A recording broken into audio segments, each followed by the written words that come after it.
Здорово. Худею на 35 килограмм, день 47. Сегодня понедельник, потихонечку просыпаемся, готовим завтрак, собираем сумку, идем кушать. Сейчас решил опять калории начать считать, потому что эту неделю я что-то дал слабину, конечно, перестал считать, лишнего себе позволять. Тоже нельзя так. Неделя у меня начинается с ног, это выпады, приседы, и очень сильно забиваем ноги и идем домой. Дома пью витамины, немножко боксирую, так неплохо как будто боксирую, и иду есть. Сегодня такой у меня скромный обед.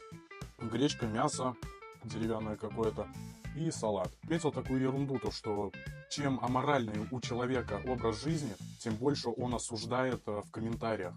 Я не знаю, почему это происходит, но я обратил внимание на подобное. Я нет-нет замечаю людей, которые там гадости какие-то пишут, то что вот у тебя ничего не получится, лезешь, толстый, не толстый. Я к ним захожу, это ужас. Это просто тихий ужас.